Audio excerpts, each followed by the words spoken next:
huwag lumabag sa Diyos. Ano ang sabi sa ating teksto? But the face of the Lord is against them that do evil.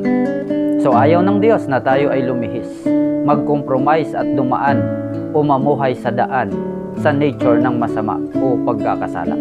Kaya nga sabi sa Kawikaan 4:14 hanggang 15, ang daan ng kasamaan ay huwag mong lalakaran, at ang buhay na masama huwag mo ngang tutularan. Kasama ay iwasan mo, ni huwag lalapitan. Bagkus nga ay talikuran mo, tuntunin ang tamang daan. Upang manatili ang favor ni Lord, ang kanyang presensya sa buhay natin, upang hindi umalis ang kanyang mukha sa atin, kailangan natin mga kapatid ang mamuhay at sumunod sa katwiran. Huwag lumabag sa Diyos. Huwag tayong matutong magmataas sa harap ng Diyos at sa ating kapwa, dahil galit ang Diyos sa mga mapagmataas. Ano po ang sabi sa Santiago 4:6 at 10? Ngunit higit na malakas ang tulong na ibinigay niya sa atin.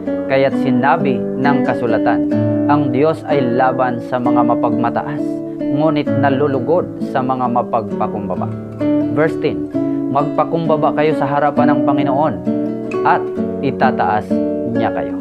So paano manatili ang presensya ni Lord sa buhay natin? Ang una, huwag lumabag sa Diyos.